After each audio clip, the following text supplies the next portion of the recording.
새벽에 기도의 자리로 나오신 성도님들을 주님의 이름으로 사랑하고 축복합니다. 주님, 추웠던 겨울이 지나가고 따뜻한 봄이 찾아왔습니다. 우리에게 이 아름다운 풍경과 잠시나마 이를 누릴 수 있는 은혜를 허락하심에 참 감사합니다. 그러나 이를 누리지 못하는 지체들도 우리 가운데 있습니다. 주님, 육신의 병으로 아픈 환우들, 마음이 아픈 지체들, 또 여러 가지 환경으로 인하여 영과 육신이 아픈 이들을 기억하여 주시사 속히 추운 겨울을 벗어나 이 봄의 따뜻함을 이들에게도 허락하여 주시옵소서. 주님, 우리가 계속하여 말씀을 읽는 가운데 있습니다. 우리가 이 신약 성경 통독을 하는 동안 예수님의 그 따뜻한 사랑이 전해지게 하시고 그 따뜻함으로 오늘 하루를 살아내는 사랑하는 모든 대양 가족들 되게 하옵소서. 감사드리며 예수 그리스도 이름으로 기도드렸습니다. 아멘. 오늘 하나님께서 우리에게 주시는 말씀은 디모데후서 1장 11절에서 18절까지입니다. 내가 이 복음을 위하여 선포자와 사도와 교사로 세우심을 입었노라. 이로 말미암아 내가 또 이 고난을 받되 부끄러워하지 아니함은 내가 믿는 자를 내가 알고 또한 내가 의탁한 그것을 그날까지 그가 능히 지키실 줄을 확신함이라. 너는 그리스도 예수 안에 있는 믿음과 사랑으로서 내게 들은 바 바른 말을 본받아 지키고 우리 안에 거하시는 성령으로 말미암아 내게 부탁한 아름다운 것을 지키라. 아시아에 있는 모든 사람이 나를 버리는 이 일을 네가 아나니 그 중에는 부겔로와 허모게네도 있느니라. 원하건대 주께서 오네시보로의 집에 긍휼을 베푸시옵소서. 그가 나를 자주 격려해주고 내가 사슬에 매인 것을 부끄러워하지 아니하고 로마에 있을 때에 나를 부지런히 찾아와 만났음이라. 함께 읽겠습니다. 원하건대 주께서 그로 하여금 그날의 주의 긍휼을 잊게 하여 주옵소서. 또 그가 에베소에서 많이 봉사한 것을 내가 잘 아느니라. 아멘. 오늘 아름다운 부탁이란 제목으로 말씀을 나누려 합니다. 벌써 신약 성경 통독 33일차입니다. 오늘 우리가 읽을 말씀은 목회서신 3권과 옥중서신 중 한 권인 빌레몬서입니다. 특별히 오늘 새벽에 목회서신을 중심으로 말씀을 나누려 합니다.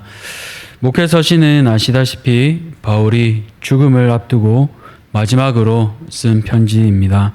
또한 바울서신 14권 중 대부분이 교회에게 쓰는 편지인 반면 이 목회서신은 교회가 아닌 개인에게 쓰는 편지이기도 합니다. 비교적 자유로운 가택연금이 아니라 로마의 감옥에서 사형을 앞두고 그가 사랑하는 다음 지도자들인 디모데와 디도에게 바울은 각각 편지를 씁니다. 이 다음 지도자들인 디모데와 디도의 기질을 살펴보면 조금씩 다릅니다. 디모데는 유약하고 소심한 반면 디도는 조금 배짱도 있고 담대해 보입니다. 아마 바울은 쓰면서 그들의 상황과 기질을 기억하며 이 편지를 썼을 것입니다. 디모데는 유약하였기에 더욱 격려하며 용기를 북돋우기도 합니다. 디모데의 목회 상황을 보면 쉽지 않았습니다. 거짓 교사들과 싸워야 했고 특히 그의 나이가 연소했기에 그 나이로 인해 업신여기 받지 않도록 했어야 했습니다. 아마 신경도 많이 쓰였을 것입니다. 그런 중 이 디모데가 바울의 마지막 편지를 받았습니다. 바울은 감옥에서 디모데가 많이 마음에 걸렸을 것이고 이제 마지막으로 그를 위해 목회에 관한 조언과 충고를 애정을 담아 편지했습니다. 그리고 그것을 오늘 본문에서 3가지로 부탁합니다. 이 바울의 3가지 부탁을 기억하며 오늘 말씀을 함께 살펴보려 합니다. 첫 번째로 바울이 디모데에게 부탁하는 것은 무엇입니까? 첫 번째로 고난을 부끄러워하지 말라는 것입니다. 8절에 보면 하나님의 능력을 따라 복음과 함께 고난을 받으라고 말합니다. 바울은 복음을 위해 사도로 세우심을 받았습니다. 그리고 이로 인해 참 많은 고난을 받았습니다. 밤중에 성에서 광주리를 타고 도망가야도 했었고 아주 가혹한 형벌인 태장을 3번 맞기도 하였습니다. 우리가 영화인 패션 오브 크라이스트를 보면 나오는데 채찍 끝에 뾰족한 납이 달려 있습니다. 그 사랑의 등을 치면 그 살이 납에 같이 패어 끌려옵니다. 너무나도 잔인하고 끔찍한 형벌이라 로마 시민에게 금지되었던 형벌이기도 했습니다. 그러나 바울은 이런 형벌까지도 복음을 위해 참아냈습니다. 그런데 이런 고난도 힘들지만 이로 인한 부끄러움도 있었습니다. 어떤 부끄러움이었을까요? 당시 바울이 살던 세계에서는 권력이 참 큰 힘을 미쳤습니다. 오늘 우리도 그렇듯이 말입니다. 오늘 우리도 힘이 있는 사람들, 권력을 가진 대통령이나 정치인들과 친하면 목에 힘이 들어가고 고개가 뻣뻣해지지 않습니까? 바울 시대는 이보다 더 심했을 것입니다. 마을에서 다닐 때도 어깨에 힘을 주고 다닐 수 있었습니다. 그러나 통치자들의 눈밖에 난 이들은 평민에게조차 조롱받는 신세가 되었습니다. 바울이 바로 이런 신세가 되었습니다. 고난을 받고 부끄러운 신세가 된 것입니다. 그런데 바울이 무엇이라 디모데에게 말하고 있습니까? 우리 12절을 보시면 내가 또 이 고난을 받되 부끄러워하지 아니함은 이라고 말합니다. 왜 그렇습니까? 어떤 상황에서도 하나님이 능히 지키실 줄을 확신했기 때문입니다. 그래 내가 지금은 이런 어려움에 처해 있지만 하나님께서 복음을 전하도록 나를 끝까지 지키실 거야. 그런 고백으로 바울은 사역에 임했습니다. 그리하여 다양한 상황들 가운데서 때론 옥에 갇히고 매를 맞기도 하고 고발을 당해도 능히 이겨낼 수 있었던 것입니다. 하나님에 대한 신뢰가 있었기에 그의 시선이 변화되었습니다. 세상의 조롱이 이제 그의 명예가 됩니다. 하나님이 기준이시기에 땅 위에서의 시선이 더 이상 중요하지 않게 됩니다. 사랑하는 성도님들, 혹시 지금 복음으로 인해 고난받고 계십니까? 그렇다면 오늘 이 말씀을 기억하며 하나님께 더욱 집중하는 하루가 되시길 소원합니다. 내 문제보다 더 크신 하나님, 내게 부탁하신 그 정하신 것을 그날까지 지키시고 인도하시는 그 하나님을 의지하는 우리 성도님들 되시기를 축복합니다. 두 번째로 바울의 아름다운 부탁은 무엇입니까? 두 번째로 바울은 아름다운 것을 지키라고 합니다. 바로 디모데에게 복음을 부탁하는 것입니다. 바울은 지금 마지막 소원을 쓰면서 자신이 가장 소중히 여기는 것을 디모데에게 부탁합니다. 디모데는 이제 바울의 마지막 소원인 보물, 즉 복음을 지켜야 합니다. 이 보물을 땅에 묻어 보관하는 것이 아니라 다른 신실한 사람들에게 계속 전해야 합니다. 그러면 세월이 흘러도 계속 전수될 것입니다. 바울이 디모데에게 또 디모데가 다른 이들에게 계속 복음을 가르치고 전했기에 오늘 우리가 이 자리에 있는 것입니다. 아름다운 세상을 위하여라는 영화를 보신 적이 있으십니까? 20년 전에 나온 미국 영화인데요. 영어 제목으로는 Pay it forward, 미리 갚아요라고 해석할 수 있습니다. 무엇을 미리 갚는다는 말일까요? 영화는 먼저 이렇게 시작됩니다. 비 오는 날 사고로 인해 차가 심하게 부서진 기자를 중심으로 시작됩니다. 이 상황을 본 지나가던 한 사람이 기자에게 다가가 자신의 고급 승용차 제규어 키를 던지며 이렇게 말합니다. 이 차 그냥 가지세요. 그러자 너무 의아한 기자가 이렇게 묻습니다. 이 차에 혹시 폭탄이 있는 것 아닙니까? 아니면 혹시 어떤 장난을 친 것 아닙니까? 믿을 수 없는 상황이지 않습니까? 갑자기 이런 고급 승용차를 주니. 그러자 그 차를 준 부자가 한마디 하며 떠납니다. Pay it forward, 미리 갚아요. 이제 이 의아한 상황을 만난 기자가 이 상황을 좀 취재하려고 합니다. 첫 번째로 자신을 준 이 부자를 찾아가고 계속해서 이 상황들을 거슬러 올라가게 됩니다. 기자는 거슬러 올라가게 되며 한 사람 한 사람마다 가진 그 스토리를 듣게 됩니다.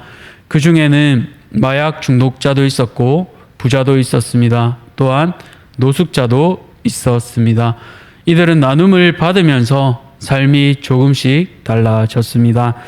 사람마다 다들 각자의 아픔이 있었고 그것을 이 도움을 받으며 일어나게 됩니다.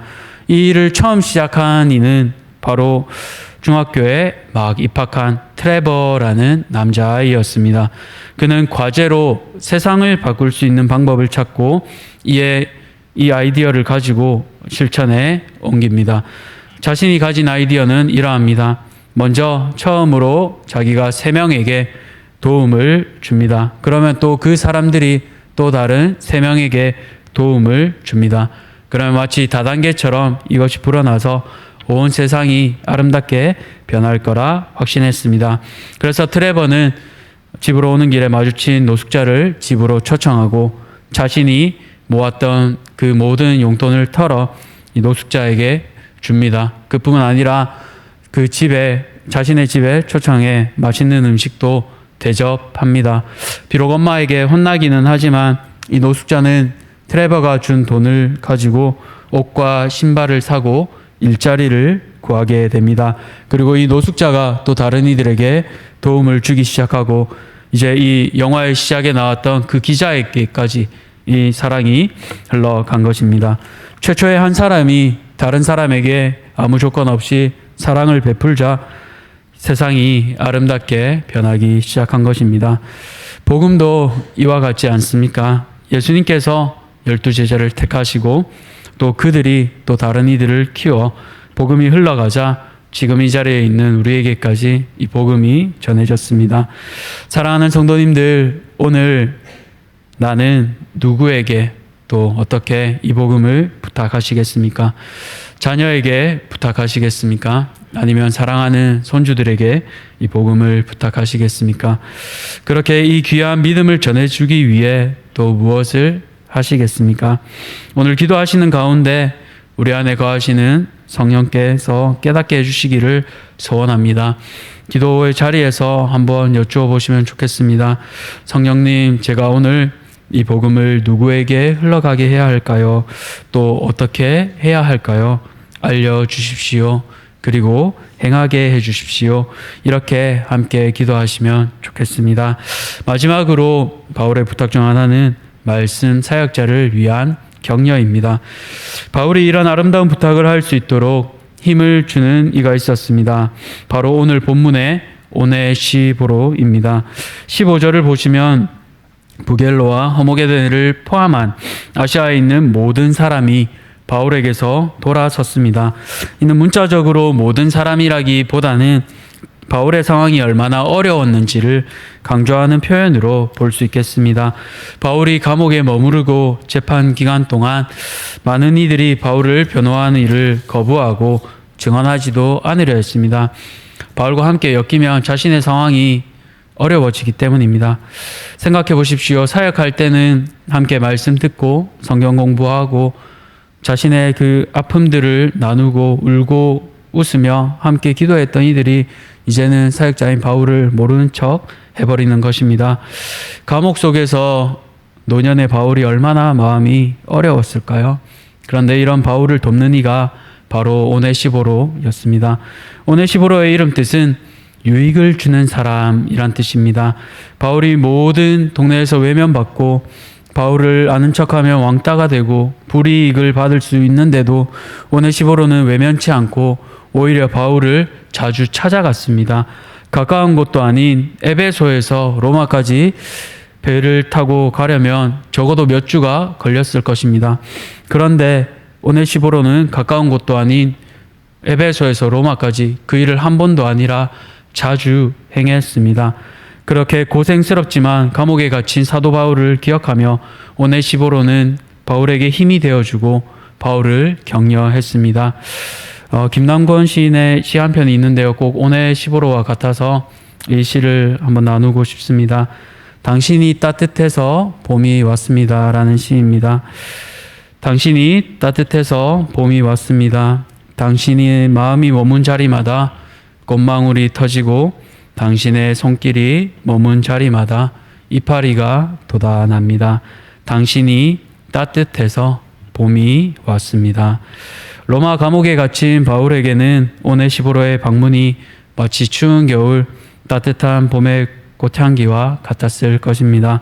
함께하던 이들이 자신을 외면하고 온 세상이 등 돌릴 것만 같은 그 상황에서 오네시보로는 바울을 위로하고 격려했습니다. 사랑하는 성도님들, 복음의 일꾼들에게 격려와 사랑이 필요합니다. 오늘 우리가 복음의 일꾼인 사역자에게 새 힘을 불어넣어 주기 위해 무엇을 할 수 있을까요? 무엇보다 먼저 우리 교회 사역자들을 위해 이 시간 간절히 기도해 주시기 바랍니다. 바울과 같은 경험 왜 사역자들에게 없겠습니까? 그럼에도 불구하고 유익을 주는 사람인 오네시보로와 곁에 있는 누가로 인해 바울은 다시 힘을 얻고 이 서신을 마무리할 수 있었습니다. 바라기는 오늘 교역자 팀을 위해 한 번 더 기도해 주시기 바랍니다. 우리 성도님들이 오늘 유익을 주는 사람인 오네시보로가 되어 주시길 소망합니다. 말씀을 정리하겠습니다. 마지막으로 바울은 아름다운 부탁을 위하여 복음의 다음 주자인 디모데에게 부탁합니다. 그 부탁은 세 가지입니다. 첫 번째는 복음을 부끄러워하지 않을 것. 두 번째는 다른 이들에게 이 아름다운 복음을 전하도록 부탁할 것. 마지막으로 말씀 사역자를 위한 격려입니다. 이 세 가지를 기억하시며 이 아름다운 부탁을 이어가시는 사랑하는 우리 모든 성도님들 되시기를 축복합니다. 우리 함께 주기도문 하시며 기도의 자리로 나아가겠습니다. 하늘에 계신 우리 아버지여, 이름이 거룩히 여김을 받으시오며 나라가 임하시오며 뜻이 하늘에서 이루어진 것 같이 땅에서도 이루어지이다. 오늘 우리에게 일용할 양식을 주시옵고 우리가 우리에게 죄 지은 자를 사하여 준 것 같이 우리 죄를 사하여 주시옵고 우리를 시험에 들게 하지 마시옵고 다만 악에서 구하시옵소서. 나라와 권세와 영광이 아버지께 영원히 있사옵나이다. 아멘. 함께 기도하시고 자유하시도록 하겠습니다.